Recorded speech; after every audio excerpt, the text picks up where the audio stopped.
할렐루야. 반갑습니다. 감사합니다. 우리 같이 기도하시겠습니다. 하나님, 이 멋진 밤을 창조해 주심을 감사합니다. 이 성산에서 우리가 함께 주님을 갈망하며 주님을 바라보며 사슴이 시냇물을 찾기에 갈급해하는 그 마음으로 주님을 향하게 하심을 감사합니다. 하나님, 오늘 우리 가운데 임재하여 주시옵소서. 우리의 눈을 열어 주의 법에 기이한 것을 보게 하여 주시옵소서. 우리의 귀를 열고 주님의 세미한 음성을 듣게 하여 주시옵소서. 우리의 마음을 열고 가슴을 열고 주님의 마음과 주님의 심장을 이해할 수 있는 귀한 밤 되게 하여 주시옵소서. 예수님의 이름으로 기도하였습니다. 아멘. 아멘. 할렐루야. 오늘 여러분들을 여기에서 만나게 돼서 너무 반갑습니다. 오늘 이 자리에 함께한 여러분의 삶 속에, 삶의 모든 영역 속에 하나님이 함께하신 멋진 증거와 흔적들이 새로워질 수 있기를 주님의 이름으로 축복합니다. 축복합니다. 여러분, 여러분들이 경험한 본 경치 중에서 제일 멋진 경치 어디로 여러분들은 기억하고 계십니까? 장가계를 가보셨나요? 저 금강산, 아니면 설악산, 알프스, 저 미국의 요세미티? 여러분들이 여기가 제일 경치가 좋다, 마음속에 어떤 것이 제일 먼저 꼽히십니까? 그런데요, 거기보다 더 멋진 경치가 있어요. 뭔지 아세요? 하나님이 창조하신 가장 아름다운 경치 뭔지 아세요? 그것은 환한 얼굴입니다. 잘 들으세요. 환한 얼굴이 아니고 환한 얼굴. 그렇죠? 환한 얼굴. 이것이 하나님이 창조하신 가장 아름다운 경치예요. 자, 우리 앞뒤 좌우를 돌아보면서 서로 인사를 하실 때 경치가 아름답습니다. 한번 인사. 경치가 아름답습니다. 야, 너무 아름답네요. 이거. 야, 저 뒤에 불 다 꺼도 될 것 같아요. 너무 환해가지고 제가 얼굴을 들 수가 없어요. 야, 여러분, 얼굴과 마음은 같이 간다는 거 아십니까? 여러분, 내가요 아무리 아니라고 하더라도 얼굴과 마음은 같이 갑니다. 그렇죠? 너무 기분이 나쁘면요 얼굴에 쓰여 있어요. 그게 아무리 숨기려고 해도. 여러분, 오늘 집에 들어갔는데 예를 들었어요, 남편이 아내가 이렇게 얘기한다고 생각해 보세요. 한번 가정해 보세요. 왜 이렇게 인상 쓰고 들어와? 그럽니다. 그러면은 나는 대답이 뭘까요? 내가 언제 인상 썼다고 그래요? 그렇죠? 상대방이 왜 이렇게 인상 쓰고 들어와? 그러면요 나 인상 쓰고 들어오는 거예요. 아세요? 자기 얼굴을 직접 본 사람 한번 손 들어보세요. 나는 내 얼굴 직접 본 적이 있다. 에? 아무도 없어요. 뭐죠? 거울을 통해서 보는 거예요. 그렇죠? 내 인상 쓴 얼굴을 나는 본 적이 없어요. 그렇죠? 근데 나를 본 사람이 누구예요? 상대예요. 그러니까 상대 말이 맞는 거예요. 근데요, 왜 내가 인상 썼냐면 나도 모르게 기분 나쁜 게 있으니까. 그런데 나는 내가 언제 인상 썼다고 그래? 그러지 마세요. 본 사람이 맞다. 여러분, 이걸 기억하세요. 아세요? 왜 인상이 써져 있냐면 내 마음이 안 좋으니까. 그렇죠? 그냥 얼굴에 그냥 그대로 나타나는, 같이 가는 겁니다. 여러분, 저희 집사람이요, 오래전에 화장할 때 제가 옆에서 본 적이 있어요. 눈 화장을 하더라고요. 근데 이렇게 화장을 해요. 제가 물어봤어요. 끝난 다음에. 아니, 눈 화장을 하는데 왜 입까지 사용을 하냐고, 입을 왜 이렇게 벌리냐고 그랬더니요, 자기가 언제 입을 벌렸냐요. 시치미를 딱 떼더라고요. 모르는 거예요. 자기는 시치미를 뗀 게 아니라. 그렇죠? 같이 가는 거예요. 얼굴과 마음은 같이 가는 거예요. 아세요? 그러니까 마음이 좋으면 얼굴이 환하게 나타나 있고, 또 얼굴을 환하게 하면요 어두웠던 마음도 환해지는 거예요. 근데요, 강사를 처음 만날 때 보면은 도대체 저 강사가 어떤 사람일까 그거 생각하다 나중에 인상이 써집니다. 그러면 마음도 굳어지는 거예요. 그렇죠? 근데 여러분들의 얼굴이 이미 환해졌어요. 마음도 환해진 줄 믿습니다. 그 환해진 여러분의 마음속에 오늘 그 마음속에 하나님의 말씀의 신비에 보석같이 새겨지는 귀한 밤이 될 수 있기를 주님의 이름으로 축복합니다. 축복합니다. 저는요 사실 여기까지 오는데 제가 얼마나 어렵게 왔는지 몰라요. 제가 여기까지 오는 동안에 비행기를 제가 한 12번 정도를 탄 것 같아요. 그렇게 여기를 왔어요. 아세요? 왜 그런지 아세요? 제가 7월이 제가 안식월입니다. 연구의 달이에요. 그래서 아프리카 갔다가 유럽 갔다가 제가 마지막에는 어디까지 갔다 오면 자카르타 갔다가 오늘 새벽에 여기에 도착해가지고 교회에서 일 다 보고 그리고 여기를 온 거예요. 여기까지 오는 과정이 이렇게 힘들었다. 그런데요, 제가 여기 오는데요, 굉장히 흥분된 마음, 기쁜 마음으로 왔어요. 왜 그런지 아세요? 잘 모를 거예요. 여러분들은 왜 그런지. 사실은요, 저는 침례교회에서 목회를 하고 있는데 저의 가정의 백그라운드가 성결교입니다.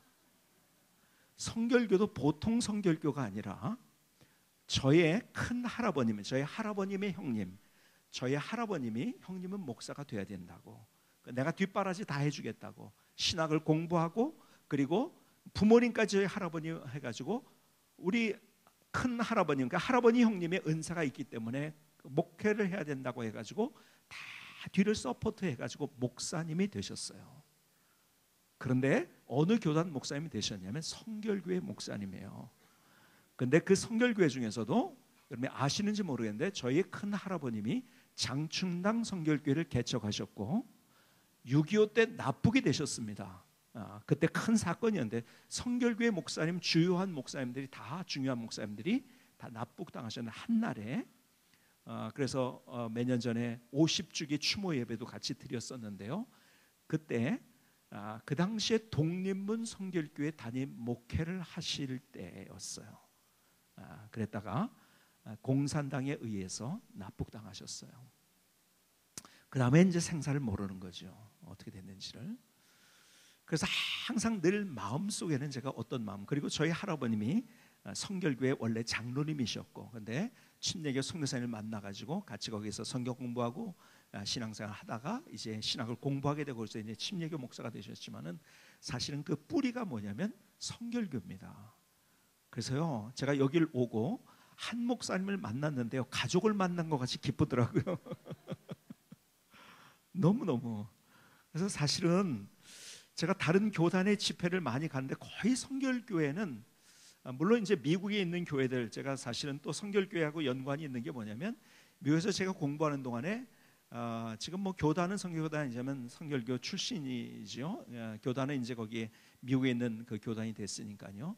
강주민 목사님이 저와 같이 1년 동안 같이 공부를 하면서 일생 기도 동지가 되잖아요. 그러니까 저는 유일하게 한 명 기도 동지가 있어요. 근데 그분이 강주민 목사님이에요. 서울신대를 졸업하고 미국에 유학 갔을 때 제가 거기서 같이 만났어요. 그래서 같이 평생 기도 동지가 되기로 하고 1년 동안을 같이 일주일에 한 번씩 만나가지고 서로 큐티를 나누면서 서로 기도해주는 관계가 됐어요. 그래서 제가 사실 어떤 면에서 성결교에 대한 그러한 뭐라 그럴까요? 마치 어머니 품속에 왔다고 그렇게 표현을 하면 맞을까요? 그런 마음이 여기 있어요. 그런데 이상하게 성결교단에서는 오라는 교회가 없었는데 중앙성결교회에서 제가 생각하기로는 거의 처음으로 제가 성결교회 집회 여기 와서 말씀을 전하게 된 것 같아요. 그래서 제가요 안식월이 끝나면서 첫날에 제가 여기에 한 걸음으로 그래도 달려온 것이 뭐냐면 바로 제 안에 그런 뿌리가, 사실은 그런 것들이 제 안에 저의 선조들이 믿음의 그 신앙의 뿌리를 우리에게 뿌려가지고, 신앙의 씨를 뿌려가지고 우리가 그걸 가지고 여기까지 올 수 있게 된 것이 얼마나 참 감사한 일인데, 근데 그것이 뿌리가 바로 성결교였다는 것이 제 마음속에는 항상 있습니다. 그래서 오늘 여러분들을 만나서 제가 얼마나 제 마음이 기쁘고 흐뭇하고 감격스럽고 또 마음이 마치 고향에 찾아온 것 같은 그런 마음이 들어서 그냥 우리가 같이 좀 재미있게 오늘 이 시간, 얼마 안 되는 시간이지만 같이 서로의 마음을 나누면서, 그래서 오늘 주님께서 우리에게 무엇을 말씀하신가를 들을 수 있는 귀한 시간이 될 수 있기를 주님의 이름으로 축복합니다. 축복합니다. 제가 몇 년 전에 저는 말씀을 좀 뭐라 그럴까요? 한 구절을 가지고 굉장히 깊이 있게 묵상을 하는 것을 좋아합니다. 그냥 빨리 읽어가는 것이 좋지만은 한 귀절에 멈추어 서서, 때로는 어떨 때는 그걸 가지고 이틀, 3일, 4일, 일주일 그걸 가지고 끌어안고서 도대체 여기서 내게 주시는 하나님의 말씀이 무엇인가, 이런 거를 깨닫는 것을 좋아합니다. 그런데 어느 날 밤에 오늘 산상수훈 중에 하나인 오늘 본문의 말씀 읽는데요, 그날 너무 선명하게 하나님께서 이 말씀을 통해서 저에게 세 가지를 말씀해 주셨어요. 그것이 저의 삶에 얼마나 중요한 초석이 됐는지 모릅니다. 그런데요, 저는 그 세 가지를 다 얘기 안 하려고 그래요. 세 가지 다 얘기하면요, 첫째, 둘째 하다가요, 셋째 나갈 때 첫째, 둘째 다 잊어버리고 그러다가 마지막에 셋째까지 다 잊어버리더라고요. 그래서 저는 한 가지만을 얘기하려고 그래요. 첫째, 둘째는 맛배기만 보여드릴게요. 자, 오늘 본문의 이해가 뭐죠? 누군지 너로 억지로 오리를 가게 하던 그 사람과 뭐라고요? 심리를. 그 사람이 나한테, 내가 그 사람한테 당연히 5개만 주면 돼. 그런데 10개를 줍니다, 내가. 그러면 상대가 어떻게 느끼는지 아세요? 소위 말해서 감동을 받습니다. 5개 주면 그냥 되는 거야. 내가 꽂어요. 5을 꽂아서 5을 준단 말이야. 5개만 주면 되는데 10을 줬다? 그러면 사람이 감동을 받는 거예요. 나는 당연히 이 정도 받을 거라고 생각했는데 거기에 배를 받았어요? 그러면 사람들이 감동을 받습니다. 오늘 주님께서 우리에게 말씀하시는 첫 번째 이야기 중에서 오늘 본문에는 감동을 주는 인생을 살아라는 거예요. 우리는 감동을 받을 줄도 알고 감동을 줄 줄 아는 사람. 그래서 저는요, 제 스티커 하나를 만들어 제 물건에다 그것을 스티커를 붙여 놓습니다. 거기에 뭐라고 썼냐? 감동 주고 감동 받는 인생. 그렇게 써놨어요. 감동 주고 감동. 저희 교회가 일산 쪽에 있습니다. 그런데 일산 쪽에서 제일 정말 기가 막히게 음식을 잘하는, 그래서 제일 소문난 음식점들은 다 저희 교회 교인들입니다. 아세요? 놀러 오세요. 제가 소개를 해드릴 테니까. 제가 어느 날 이 설교를 했어요. 음식점에 왔는데 10,000원짜리를 시켰어요. 그런데 꼭 12,000원짜리, 3,000원짜리 먹은 것 같이 느껴지는 거예요. 그러면 뭐라고 하죠? 야, 음식 먹고 감동받았다는 거죠. 그러면 다른 사람 데려오게 돼 있는 거예요. 그렇죠? 10,000원짜리 팔지만 그것은 12,000원짜리, 3,000원짜리로 만들어라. 사람은요, 음식점을 해서 돈을 벌 생각을 해요. 먼저 계산을 합니다. 이러면 소대가 돼. 그리고요, 내가 이 정도 줄 거야. 절대 그러면 감동받지 않습니다. 10,000원짜리인데 12,000원짜리, 3,000원짜리를 먹는 것처럼 느끼게 해줘라. 그러니까요, 인생은 돈 따라가면 망합니다. 돈은 어떻게 하는 건지 아세요? 돈은 따라오게 만드는 거예요. 많은 사람이 돈을 따라가. 불행한 인생이죠. 돈은 따라오게. 어떻게 할 때? 감동을 주면은. 여러분, 스타벅스에 하워드 슐스라는 사람이 있어요. 이 사람은 스타벅스를 만들었는데요, 이 스토리가 너무 기가 막힌 얘기인데 이분의 비전이 뭔지 아십니까? 그렇게 들 수 있는, 저는 그 스타벅스의 하워드 슐스와 동의하지 못하는 많은 부분들이 있지만 이거는요, 너무 성경적인 원리예요. 뭔지 아세요? 이 사람이 이태리에 가서 에스프레소의 맛을 봤어요. 이렇게 맛있는 커피가 있을까? 내가 스타벅스를 만든 이유는 두 가지예요. 그의 비전은 두 가지, 크게 두 가지. 첫 번째, 내가 이 세상에서 제일 맛있는 커피를 만들어서 세상 사람에게 감동을 주리라. 지금은 스타벅스도 더 맛있는 커피들이 많이 생겼지만은 그 당시에는 최고였습니다. 그 맛이라는 것이. 내가 이 세상에서 가장 맛있는 커피를 만든 세상 사람에게 감동을 줘. 이 사람의 목표가 뭔지 아세요? 감동 주는 거예요. 두 번째는요, 자기 아버지가 일용직 근로자였어요. 이 회사 저 회사를 떠돌아다니는데요, 그걸 보고서 참 안타까웠거든요. 나와 같이 일하는 사람에게는 내가 최고의 대우를 해주리라. 그래서 소위 말해서 미국에서는 메디케어라고 하죠. 뭐죠? 의료보험 혜택이요, 미국은 굉장히 비싸거든요. 몇천 불씩 한단 말이에요. 그것이 한 달에. 그런데요, 파트타임으로 일하는 사람들까지 메디케어 혜택을 줬습니다. 최고예요. 일하는 사람이 감동을 준 거예요. 오는 사람이 감동 주죠. 일하는 사람이 감동 안 될 수가 없는 거예요. 돈은 나중에 자연히 따라오게 돼 있는 거예요. 여러분, 하나님의 원리는 뭔지 아세요? 세상의 원리는 계산하라는 거예요. 그런데 하나님의 원리는 계산을 뛰어넘어서 뭐예요? 감동을 주라는 거예요. 그날 첫 번째 제게 깨닫게 한 거예요. 두 번째, 여러분, 내가 5개만 주면 돼. 10개를 주는 것은 손해입니다. 인생을 손해 볼 줄 아는 인생을 살라는 거예요. 나누고 베푸는 것. 제가요, 이 두 가지, 이거 너무 중요한 건데 여러분들이 그것을 머릿속에 가지고서, 저는요 3가지를 길게 얘기하다 보면요 오늘 밤을 새기 때문에 안 됩니다. 한 가지만 여러분이 말씀해요. 여러분, 감동주라는 것, 손해보라는 것, 이 말씀 속에서 정말 중요한 이야기 하나가 있어요. 오늘 이야기를 뭔가 나누려고 하는 거예요. 자, 보세요. 오늘 본문에 보니까 억지로 오리를 가게 된 그 사람과 심리를 동행하고 하는 말씀. 여러분, 그 당시에 로마 시대는요, 로마 군인들이 이거 가지고 오리를 가자 그러면 가야만 하는 거예요. 이건 뭔지 아세요? 법입니다. 이건 의무예요. 오리를 가는 것은 법이고 의무예요. 근데 주님께서는 이렇게 말씀하세요. 오리가 의무고 법이지만은 너희들이 의무감으로 법 때문에 할 수 없이 살아가는 인생이 아니라 의무감을 뛰어넘는 열정으로 사는 삶을 살아라 말씀하고 계신 거예요.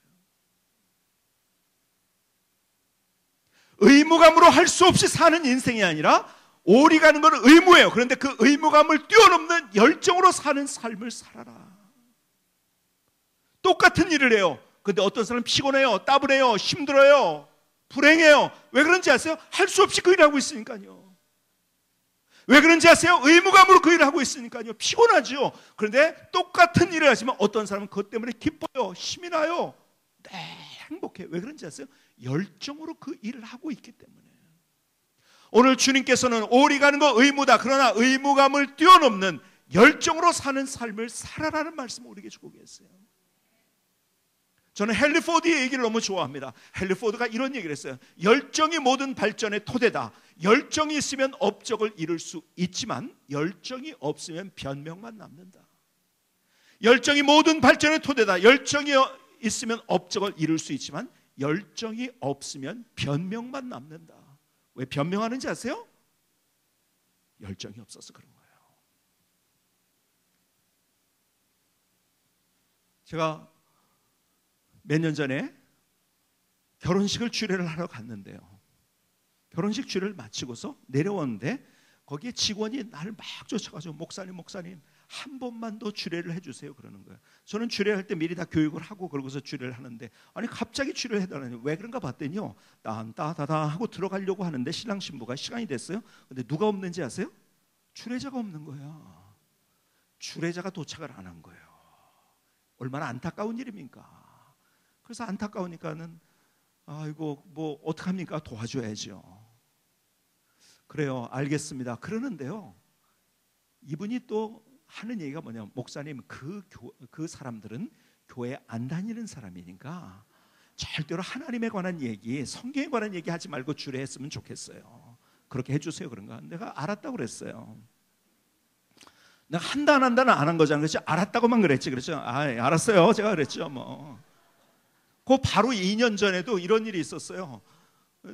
저기 하는데 제가 주례하러 올라가려고 하는데 누가 와서 저를 탁 치더라고요. 그러더니 목사님, 전두환 전 대통령이 오셨으니까 꼭 소개해 주시기 바랍니다. 뭔가 비서관이 온 거예요. 비서관이 와가지고 앞자리 전두환 전 대통령이 앉아 있더라고요. 꼭 소개해 주시기 바랍니다. 그래서 제가 알았다고 그랬어요. 한단 안 그랬잖아요. 근데 결혼식에 뭘 또 소개를 합니까? 보면 다 아는 거고, 신랑 신부가 저기죠. 그래서 그냥 그러고서 안 했어요. 한단 안 했잖아요. 알았다는 말이 참 좋은 거더라고요. 그래서 제가 알았다고 그랬어요. 알았다고요. 근데 목사가 올라가서 또 할 게 뭐가 있습니까? 그렇죠? 아니, 세상에 당신들이 여기서 목사가 주례할 것이라고 이 손톱만큼이라도 생각해 본 적이 있나요? 털끝만큼이라도 생각해 본 적이 있나요? 제가 주례하면서 그랬죠. 이거 하나님의 뜻이다. 예수 잘 믿고 이거 하나님의 축복해 주기 위해서 나를 여기까지 불러준 거다. 신앙생활 잘하고, 그게 결론이지 뭐야. 그렇죠? 주례를 했어요. 나중에 알고 봤더니 이분이 왜 못 왔는지 아세요? 주례자가 차가 막혀가지고요. 토요일날 차가 막히는 거, 서울 시는 거 처음 보냐고요. 왜 그런지 아세요? 열정이 없어서 그런 거예요. 열정이 없어서. 왜 핑계하는지 아세요? 열정이 없어서 그런 거예요. 제가 사실은 여기에 도착해서 피곤하지만요, 제가 오늘 아침 이제 밤 비행기로 와가지고서 여기 도착을 했단 말이에요. 보니까요, 차가 많이 막히는 거 알아봤어요. 그랬더니요, 다 빨간불이에요. 제가 오는데. 제가 그래서요, 저희 교회에서 여기까지 오는데 제가 딱 보니까요, 보통 여기 이쪽으로 와보면 한 40분이면 옵니다. 빨리 오면은.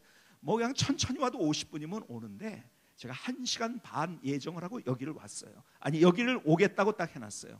그랬다가 교통 상황을 보니까 이게 안 되겠더라고요. 그래서 2시간 반 전에 제가 출발했다는 거 아십니까? 좀 알아주세요 좀. 어? 왜 그런지 아세요? 약속을 지키려고요.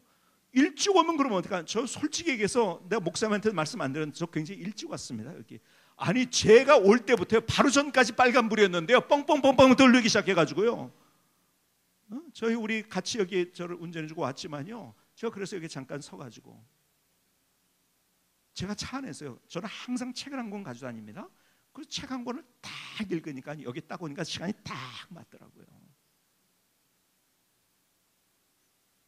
여러분 왜 변명하는지 아세요? 사실 열정이 없어서 그런 거예요. 자, 그런데 보세요. 열정이라는 말의 사전적 의미가 뭔지 아십니까? 열정은 뭔지 아세요? 열정은 뜨거운 마음의 에너지, 불타오르는 듯한 세찬 감정. 보세요. 열정이 가지고 있는 이미지가 뭔지 아세요? 뜨거움입니다. 그런데 그 뜨거움은 하나님의 속성이에요. 반대로 차가움은 뭐예요? 사탄의 속성이에요. 사탄은 뱀에 비유합니다. 3가지 중요한 특징이 있어요. 뱀이요. 머리를 꼿꼿이 듭니다. 교만합니다. 2번째, 여러분 뱀의 혀를 본 적이 있습니까? 여러분들 뱀 혀를 직접 본 적이 있어요? 뱀 혀는 날름날름하니까 잘 안 보입니다. 이렇게 볼 때 하도 날름날름하니까 안 보이는데 혀가 둘로 갈라지는 거 아십니까?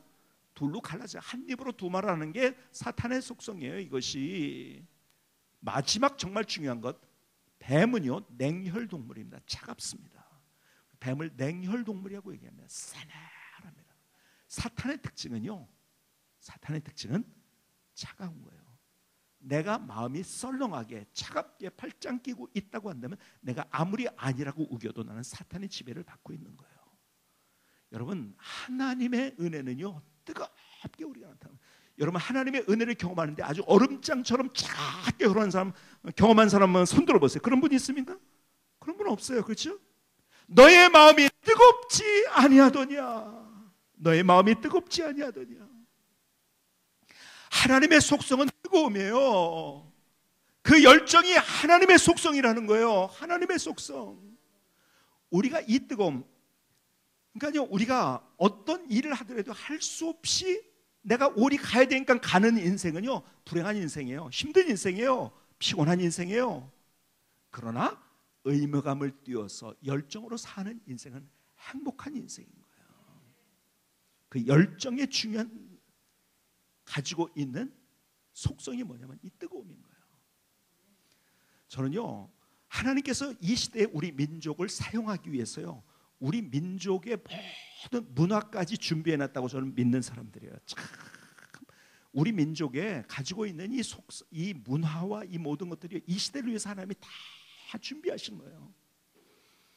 자 보세요. 우리가 IT가 발전할 때 뭐가 있어야 된다고 그러죠? IT가 발전할 때 중요한 것이 있어요. 우리가 IT가 발전할 수 있는 이유 가운데는 기술력이 있잖아요. 기술은 뭘 얘기하죠? 우리 젓가락 문화를 얘기하잖아요. 그렇죠? 젓가락. 그렇죠? 얼마나 이 젓가락이 대단한지 아십니까? 여러분들 일본이나 중국에도 젓가락 사용하지만요 우리나라처럼 정교하게 사용하진 않습니다. 어떻게 하죠? 이 그릇 놓고 그 다음에 여기다 해서 밀어 넣는 수준입니다. 그래서 중국에서 여러분 가서 젓가락 사와 보세요. 기념품으로 못 쓰잖아요. 왜요? 두꺼우니까요. 우린 정교하게 하잖아요. 제가 미국 사람하고 와서 같이 밥을 먹는데요 오래전에 제가 젓가락으로 콩자반을 딱 잡았더니 이 사람이 기절하려고 그러더라고요. 아니 세상에 어떻게 그렇게 그런 걸 잡을 수가 있니? 그 사람들 6개월 훈련해도 안 됩니다. 응?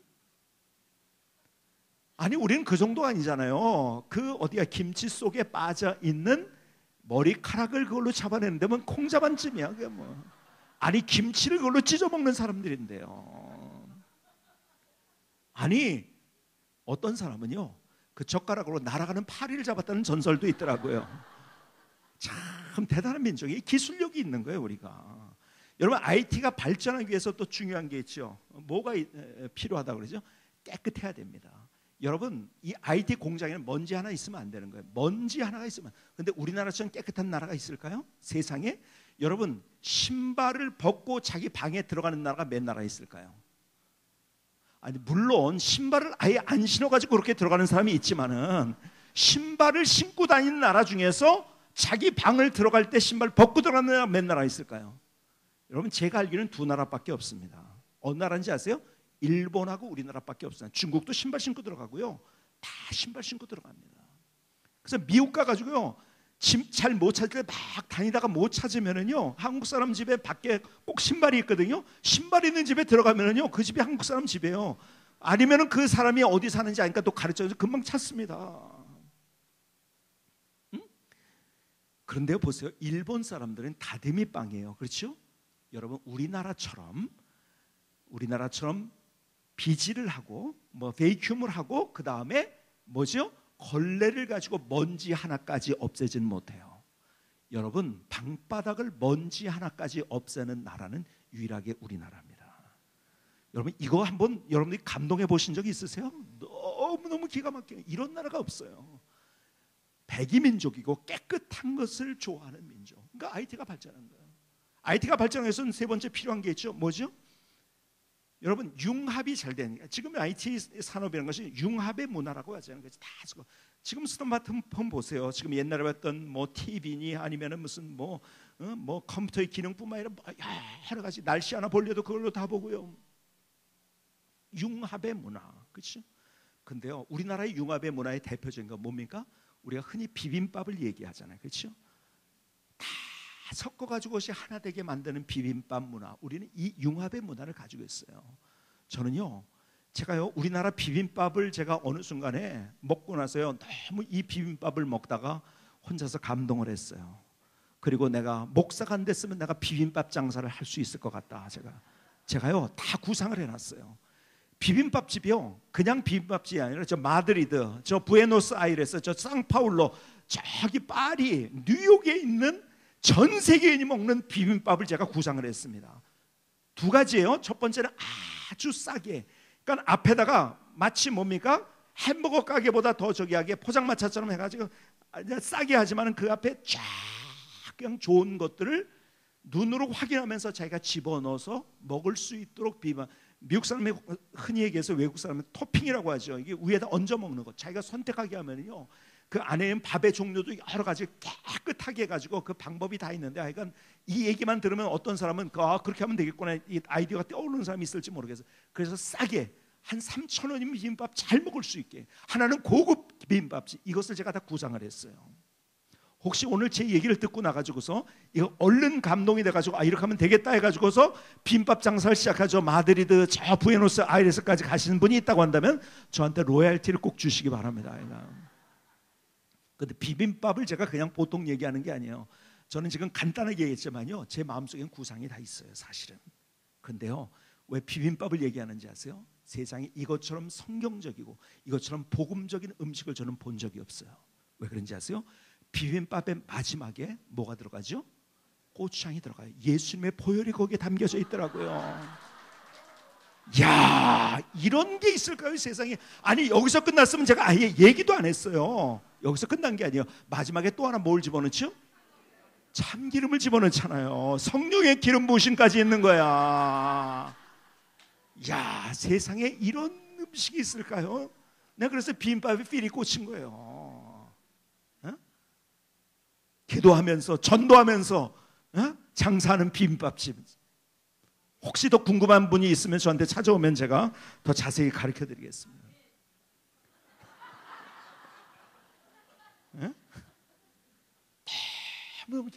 사실은요, 이런 우리 문화를 제가 연구하다, 저는 옛날에요, 우리나라는 왜 타지마할 같은 아니면 판테온 같은 저런 건물이 없을까, 콜로세움 같은.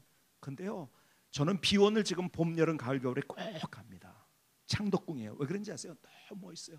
한국의 건축물이 얼마나 아름다운가를 거기서 본 거예요. 자연과의 조화예요. 이 시대의 화두는 자연과의 조화입니다. 어쨌든 제가 한국 문화 얘기하면 끝없는 얘기고요. 하여간 한국 문화 연구하다가요, 지금은요, 한국 문화가 얼마나 대단한 문화인가를 제가 알게 됐고요. 그 중에 한국 사람이 가지고 있는 문화 가운데 중요한 문화가 있는데, 한국 사람은 뜨거운 걸 좋아합니다. 아세요? 그러니까요, 음식을 먹을 때도요, 식어 빠진, 구워가지고 오는 사이에 다 식어 빠진 스테이크를 무슨 맛을 먹습니까? 그렇죠? 우리는요, 앞에다가 불판 놓고서, 그런 나라 없습니다. 지글지글 이러면서 먹는 나라가 우리나라예요. 이런 나라는 없습니다. 진짜로. 아니, 식어 빠진 스프를 무슨 맛을 먹습니까? 우리는 신솔로 문화가 있잖아요. 앞에 갖다 놓고 끓여대면서 다시 입천장 다 띄었네 그러면서. 여러분, 우리 식으면 일단 맛이 없어요. 이게 우리나라의 문화예요. 그러니까요, 우리나라가 문화 중에서 찜질방 문화가 세계적으로 이제 발전 제일 잘 돼 있잖아요. 그렇죠? 하여간 뜨거워야지 그제서 아이고 시원하다 이런 나라.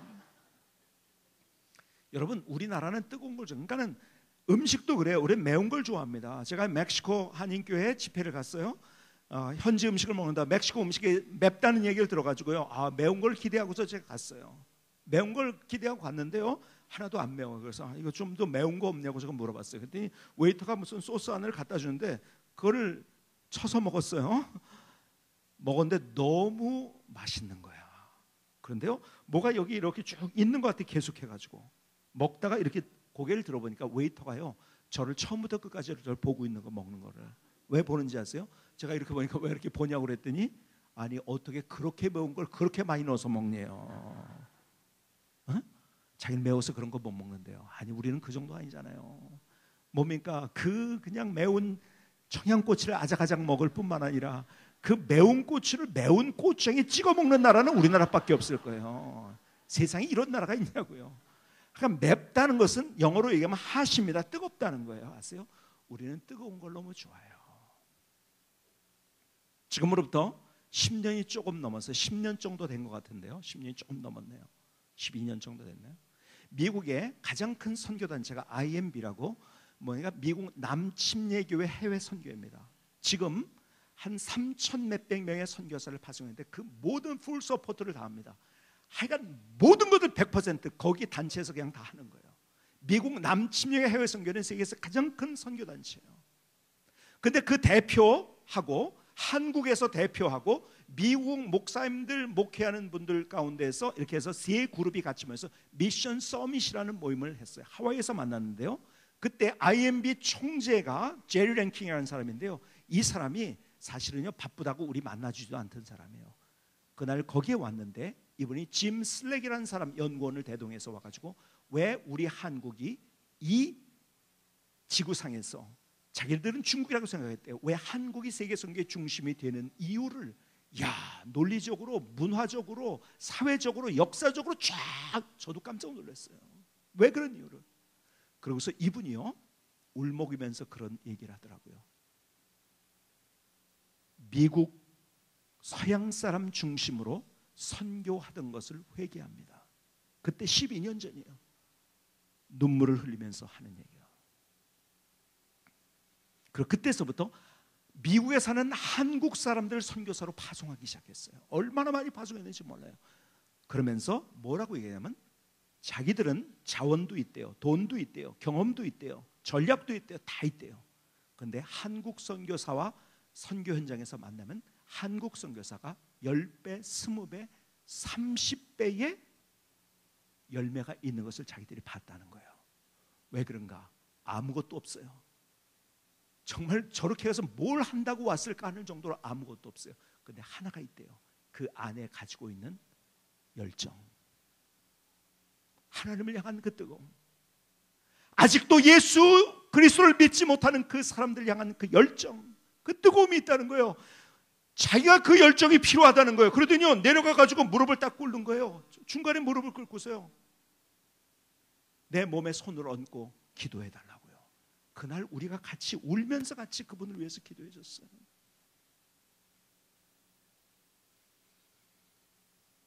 다 있어야죠. 그러나 그 모든 것들이 다 없다 할지라도 우리 안에 하나님을 향한 열정, 하나님에게 준 일에 대한 열정, 내가 해야 되는 그 일에 대한 열정을 우리가 가질 수 있다고 한다면 우리는 다른 인생을 살 수 있고, 남들이 소위 말해서 기적이라고 부르는 그러한 사건들을 경험하면서 우리의 삶을 살 수 있는 겁니다. 오늘 주님께서 그래서 할 수 없이 그렇게 하지 말고 의무감을 뛰어넘는 열정으로 사는 삶을 살아라. 여러분, 세상 우리에게 열정을 빼앗아갑니다. 그러니까요, 이런 속담이 있잖아요. 못 올라갈 나무는 쳐다보지도 마라. 이건 열정을 빼앗는 거예요. 여러분, 열정 있는 사람은 어떻게 하는지 아십니까? 열정 있는 사람은 못 올라갈 나무는 사다리 놓고 올라간다. 열정이에요. 가다가 중지하면 뭐라고요? 아내가 한번 먼저. 아니에요.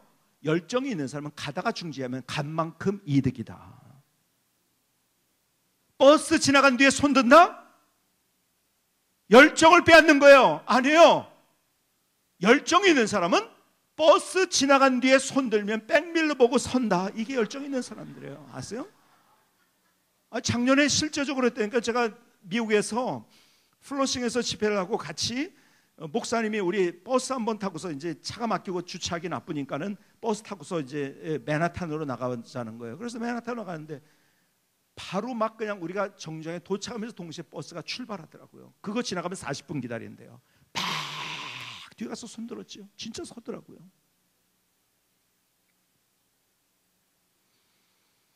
여러분, 그러니까 열정의 다른 표현이 성경에서 잠언 24장 16절에 이렇게 우리에게 말씀합니다. 대저 의인은 7번 넘어질지라도 다시 일어나리요 악인은 재앙으로 인하여 엎드려지느니라. 또 일어나는 거예요. 다 시작하는 거예요. 또 도전하는 거예요. 이게 열정인 거예요.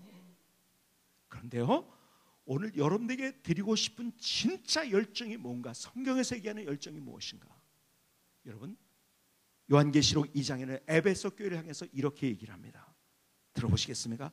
에베소 교회 사제에게 편지하라. 오른손에 있는 7뼈를 붙잡고 7 금촛대 사이를 건시니가 이르시되 내가 내 행위와 수고 안에 있는 알고 또 악한 자를 용납하지 아니한 것과 자칭 사도되 아닌 자들을 시험하여 그의 거짓된 것을 내가 드러낸 것과 또 내가 참고 내 이름을 견디고 게으르지 아닌 것을 아노라. 야, 너 이거 잘한 거 너무 많이 있다. 너무 많이 있다. 그런데요, 문제는 그 다음이에요. 그러나 4절에 보니까 2장 4절에 그러나 너를 책망할 것이 있나니 너의 처음 사랑을 버렸느니라. 그러므로 어디서 떨어지를 생각하고 회개하여 처음 행위를 가지라.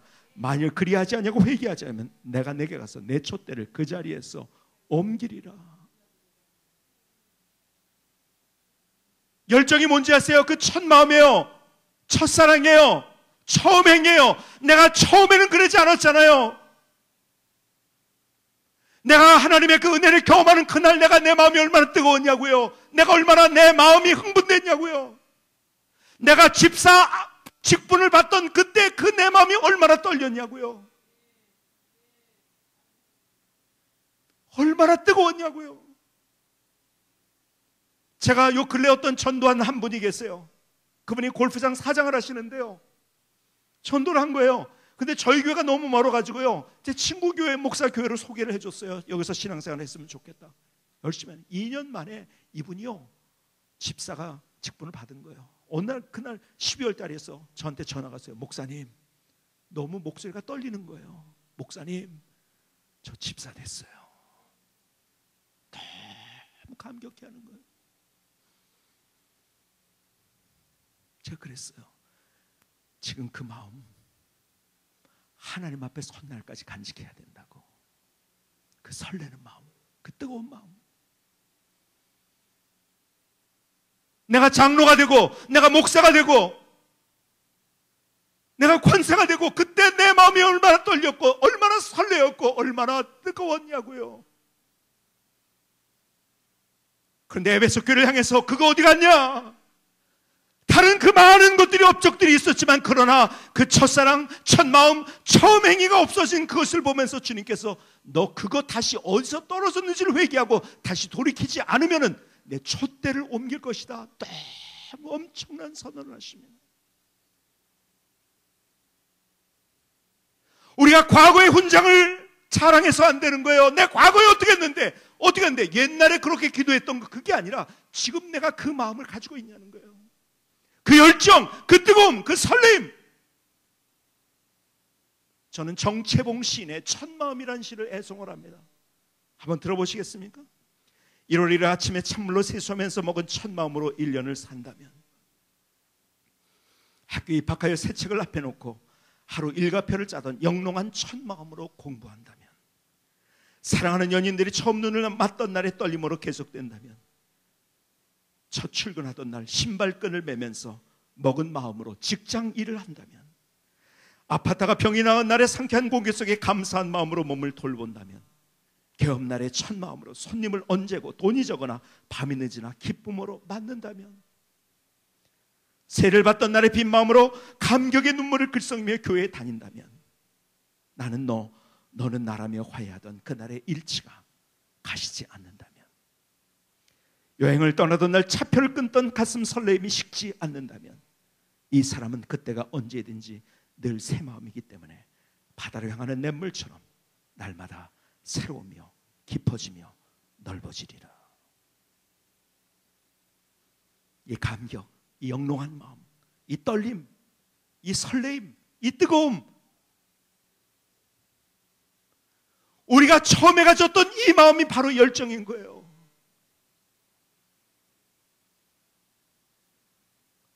어느 날 목회를 하면서 참 눈물 났던 그런 시간들이 너무 많이 있었죠. 밤을 새하얗게 지새는 그런 많은, 왜요? 나를 이해해 주지 못해. 여러분, 목사가 제일 힘든 게 뭔지 아십니까? 내 마음이 그게 아닌데 그것을 알아주지 못할 때 그것처럼 힘든 것이 없어요. 오늘 제가 목사님에게 사진 하나를 보내줬어요. 제가 사하라에서 찍은 사진이에요. 혼자 사하라의 산을 저 끝에서 이렇게 혼자 올라가고 있는, 혼자의 발자국만이 있는 그 사진, 이게 내 마음이라고 목사님한테 그랬어요. 왜 그런지 아세요? 목사는요, 교회 안에서도요, 모든 것을 보고, 다른 사람이 이쪽에서만 보고 저쪽에서만 보고 아래서만 보지만 위에서 모든 것을 보면서 결정하는, 그래서 아직 가지 않은 길을 걸어가서 거기에서 결정하고 판단하고 그 일을 해야 되는 사람이기 때문에요, 다 이해를 못해요. 그러니까는 고독할 수밖에 없는 것이 목사라고, 이게 내 마음이라고. 이 사진을 찍은 것이 어떻게 그 내 마음을 찍었는지요. 제가 찍었지만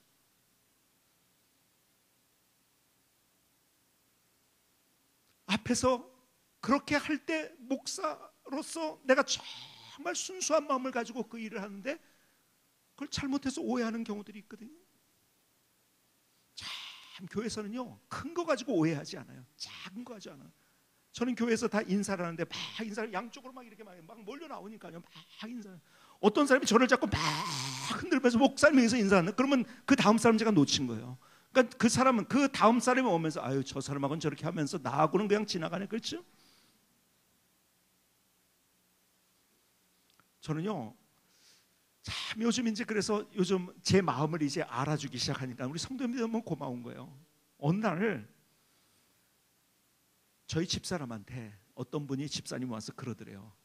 목사님이 자기가 3번을 연거푸 못 받아가지고 또 인사하고 또 인사했는데 자기 인사를 못 받았다는 거예요. 안 받았다는 거예요. 근데 그분이 뭐냐면, 그래서 자기가 상처받았다는 얘기가 아니에요. 목사님이 얼마나 중요한 것을 생각하느라 골똘하면 그걸 못 받겠냐고 웃으면서 그러더래요. 가만히 생각해 보니까 그분이 나한테 인사한 것 같았어요. 근데 내가 못 받은 거야. 나 일부러 안 받으려고 그런 거 아니거든요. 못 받은 거 나도 생각하다가, 그래서 그날 제가 그 집사님한테 제가 너무 죄송하다고 하고서 문자를 보냈어요. 이렇게 목사가 부족한데도 그걸 이해해주고, 그리고 목사의 입장에서 생각해줘가지고 너무 고맙다고. 그런데요, 순간적으로 스치면서 수많은 사건과 일과 상황 속에서 목사가 오해받을 때, 그때가 참, 제가 가만히 제 인생의 뒤를 돌아보면요, 그렇게 나를 이해하지 못하고 오해할 때 그때가 제일 힘들었던 것 같아요. 그 과정을 지나오면서 울기도 많이 울었고, 참 내 마음이 참 힘들었을 때도 많이 있었고요. 그러나 그런 세월을 지나면서 가보니까 어느 순간에 제가 기도하다가 강대상 앞에서 기도를 하고 있는데요, 하나님께서 나의 어떤 모습을 보여주는지 아세요? 내가 목사 안수 받을 때 그 첫 마음, 그것이 없어진 나의 모습을 보여준 거예요. 제가 목사 안수 받는 날 그렇게 울었어요. 왜 울었는지 아세요? 하나님, 나 같은 사람을 주님께서 그 예수님의 보혈로 구원하셨을 뿐만 아니라 하나님의 영광스러운 사역에 나를 초청해 주셔 나를 사용해 주시다니요. 너무 감격해 처음부터 끝까지 울었어요. 제가 대표 인사를 해야 됐는데 인사말을 못할 정도로 제가 울었어요. 정말 그때 마음이 얼마나 뜨거운지 몰라요. 그날 주님께서 저에게 너 그 마음 어디 갔냐? 너 그 마음 어디 갔냐? 전광석화 같이 제게 주님의 음성을 들려주시는데요, 너 그 마음 어디 갔냐? 가만 보니까 그 첫 마음이 어디로 간 거예요? 그날 밤에 얼마나 회개했는지 몰라요. 하나님 나라의 설날까지 하나님, 내가 처음에 가졌던 그 마음 내 잃지 않고 하나님 앞에 서게 해주세요. 그 능력 주세요. 그 힘 주세요.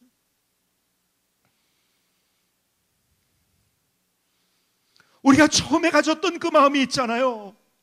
주님을 만났던 그날에 내가 주님 앞에 그 처음 직분을 했다. 내가 성가대를 하고 내가 찬양대를 하고 내가 교사를 하고 하나님 앞에 그 봉사일을 하고 내가 집사가 되고 권사가 되고 장로가 되고 목사가 되고, 오늘 주님께서 그것이 어디 갔냐고 그래요.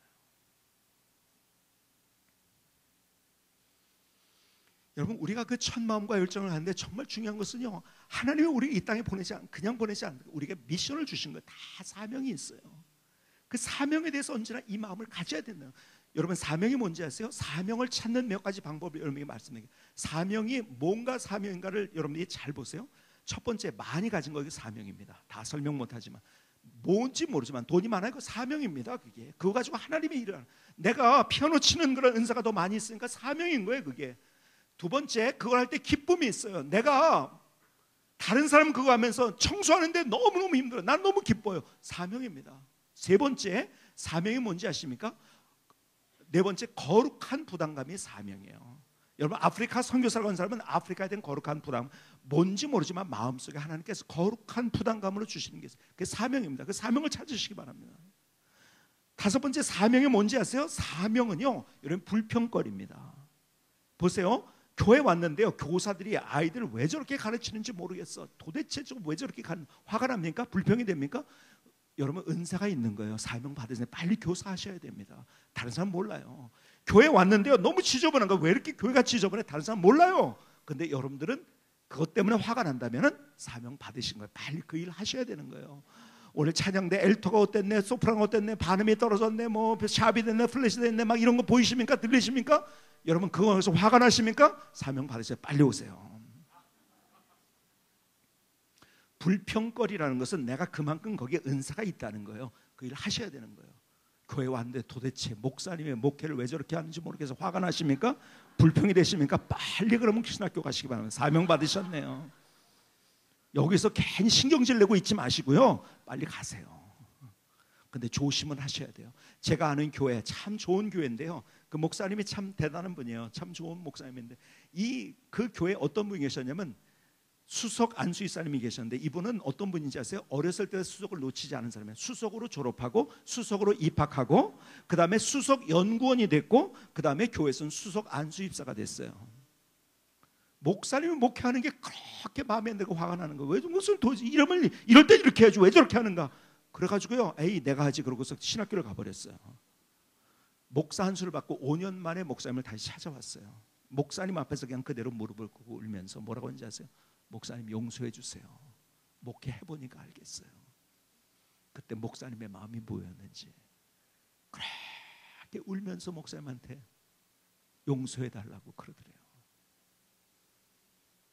어쨌든 여러분, 불평거리가 사명이에요. 근데 진짜 사명이 뭔지 아십니까?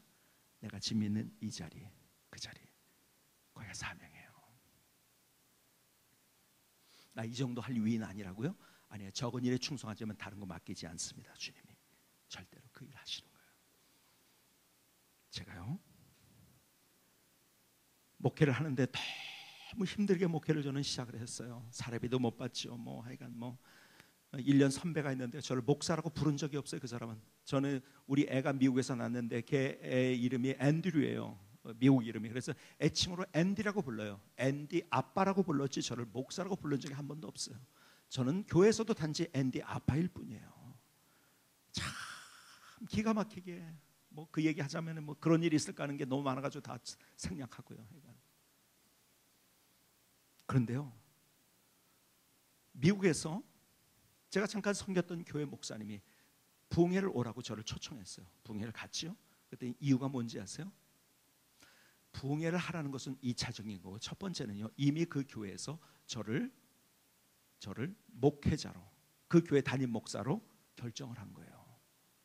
그 교회는 그 당시에 그 주변에서 가장 좋은 교회였는데, 얼마나 좋은 교회냐면, 지금은 그런 교회들이 많이 있지만은요, 그 당시에 무슨 뭐 교육관뿐만 아니라 체육관까지 있는 아주 잘 짓고 그래서 성공한 코리안들이 있는, 소위 말해서 학군이 좋은 그런 정말 누가 봐도 좋은 지역이에요. 거기서도 제일 좋은 교회. 우리 교회랑 비교하면 비교 자체가 되질 않아요. 그런데요, 힘들지만 주님이 기도할 때마다 내 안에 주시는 게 뭔지 아세요? 내가 있는 그 자리가 사명이라는 거예요. 인간적으로 볼 때는 여기에요. 그러나 하나님께서 나를 거기를 불러 주신 것이 아니라 바로 내가 지금 있는 이 자리에 하나님. 그러면서 10년이 훨씬 넘게 지났지만은, 그러나 그때 내가 결정을 얼마나 잘했는가. 여러분, 별 볼 일 없다고? 그게 하나님이 주신 사명이에요. 그거 못하면 다른 거 못합니다. 어쨌든 하나님이 내게 주신 그 사명, 그 일에 대해서 내가 첫 마음, 그 영롱했던 마음, 떨렸던 마음, 감격의 마음, 설레는 마음. 자, 보세요. 그렇다면 문제는 이거 아닙니까? 누가 그런 마음을 잃어버리고 싶어요?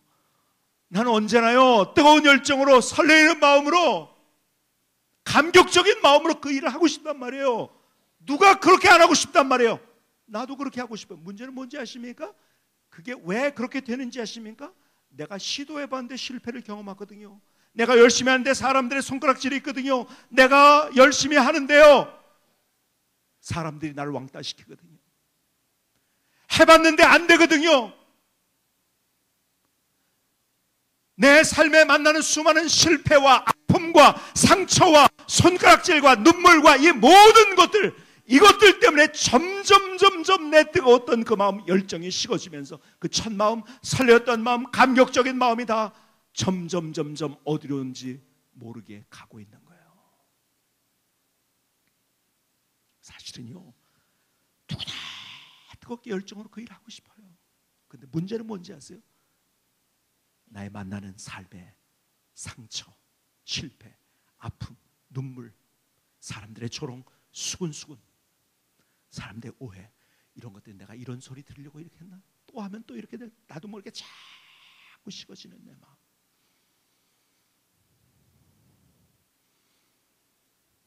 그래서 우리들의 해답이 뭔지 아세요? 그래서 우리들의 해답이 십자가인 거예요. 또 십자가를 바라보고 또 십자가 앞에 나오는 거예요. 갈보리 언덕의 십자가로 여러분의 시선과 초점을 한번 옮겨보지 않겠습니까? 참 육신적인 고통 대단했죠. 머리에 가시관을 씌웠어요. 그 가시가 어떤 가시입니까? 사막의 가시는요, 이 뭡니까? 대목과 같이 그 긴, 아주. 제가요, 미국의 사막을 횡단하다가요, LA에서 휴스턴까지 운전하면서 가다가 가는데요, 덤불 같은 게 이만한 게 이렇게 축구공만 할까요? 뭐 그런 게 막 날아다니는 거, 그래서 축 치고 지나갔죠. 뭐 덤불이니까요, 뭐 피할 수도 없고요. 샌안토니오라는 도시에 내려가지고 주유를 하려다가 가만히 있어보자, 거기 부딪힌 게 있었는데 하고서 바퀴를 봤더니 이게 웬일입니까? 펑펑펑, 이게요, 가시가 박혀버린 거예요. 깜짝 놀래가지고 그걸 뽑았더니요, 바람이 새는 거예요. 여러분, 그 가시는요, 사막의 가시는요, 그 타이어, 고무를 뚫고 들어가는 게 사막의 가시예요. 그 머리에 쓰여졌단 말이에요. 온몸에 채찍으로 맞으셨어요. 한 번 내리칠 때마다 살점이 뚝뚝 떨어지는 그 채찍. 양손과 양발에 대못으로 박히셨어요. 가운데 박힌 게 아니에요. 밑에. 왜요? 몸무게에서 찢겨납니다. 예수님의 양손과 양발을 박는 그 망치 소리가 들려오지 않습니까?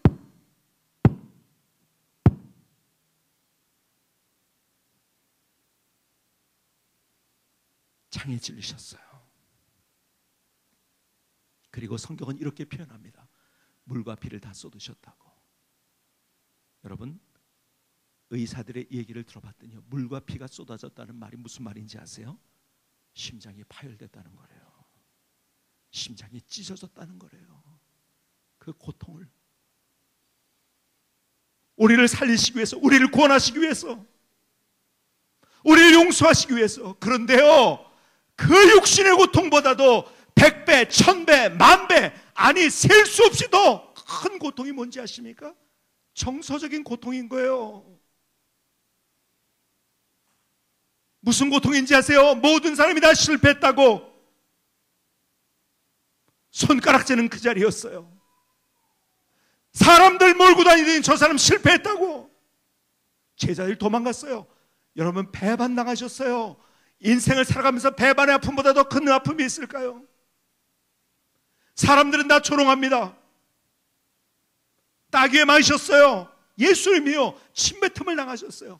밑에서 뭐라고 조롱하는지 아세요? 야, 네가 하나님이라고 너도 구원하지 못한 죄 누구를 구원한다고 비아냥거립니다. 하나님의 구속의 역사를 알지도 못하는 그 사람들이 비난하고 있을 때요, 저 같으면 내려서 그냥 한 대 때리고 다시 올라갈 것 같아요. 참 얼마나 답답하겠습니까? 예수님의 그 구속의 역사, 하나님의 구속의 역사를 모르는 사람들이 그렇게 조롱하고 있을 때, 그 자리는 가장 큰 고독의 자리였었어요. 아무도 이해하지 못하는 자리.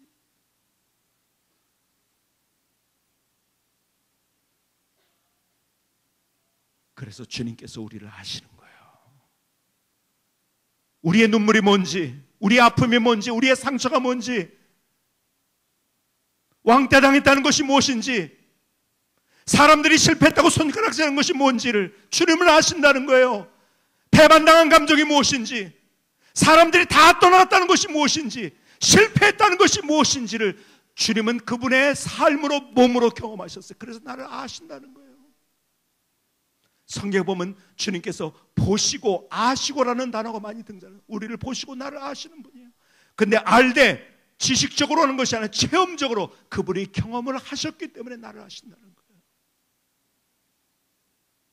저희 교회 어떤 분이요, 저한테 이런 얘기를 하더라고요. 목사님, 저를 진짜 이해하고 저하고 대화가 통하는 사람이 누군지 아세요? 이분이 투석을 하는 분이에요.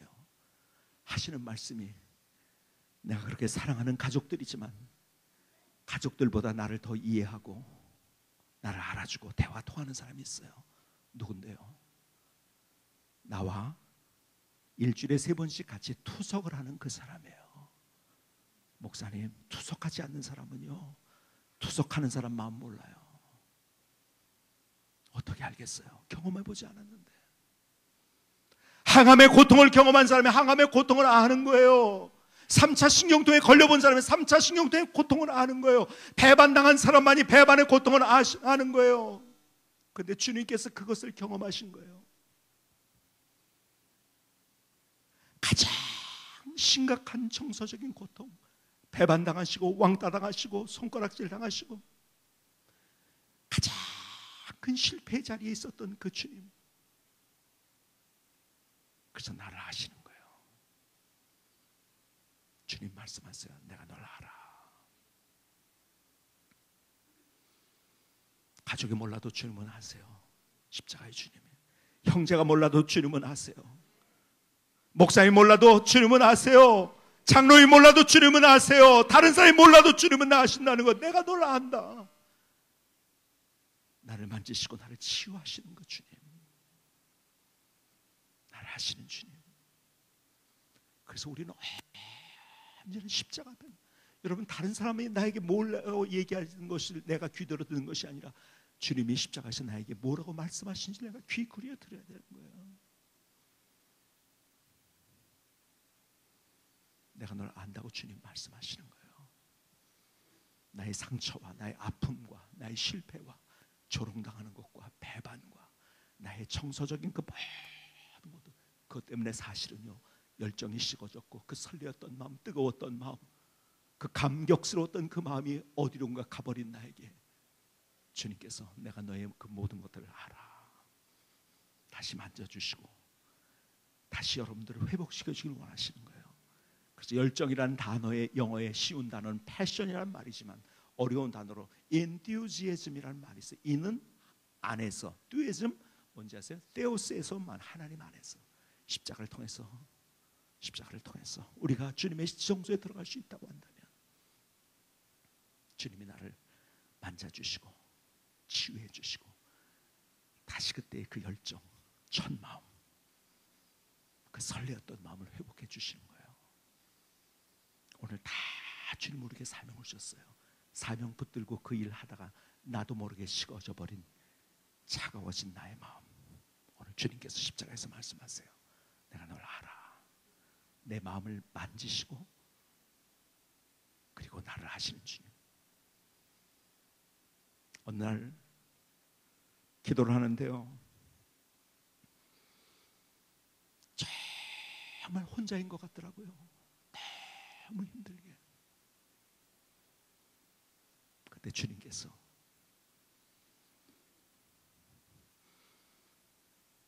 갈보리 십자가를 저에게 보여주면서 내가 당한 거 아니? 내가 그렇게 당했기 때문에 내가 널 알아.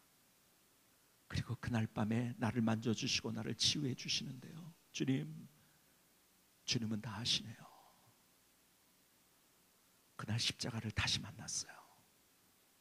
그리고 첫 마음이 회복되면서 나도 모르게 식어졌던 나의 마음, 타성해졌던 마음, 내가 그냥 습관적으로 해야 되기 때문에 의무감으로 그 일을 하고 있었던 나의 마음, 주님이 그 모든 것들을 다 만져주시고 다시 설레이는 마음으로, 저는요 십자가를 생각하며 주님의 일을 할 때마다 그래서 제 마음이 얼마나 설레는지 몰라요. 뜨거워지는지 몰라요. 다른 사람이 몰라줘도요 얼마나 기쁜지 몰라요. 감격스러운지 몰라요. 오늘 다시 이 밤이 다른 세상의 방법론이 아니라 십자가로 다시 돌아가는 귀한 밤이 될 수 있기를 주님의 이름으로 축복합니다. 축복합니다. 기도하시겠습니다.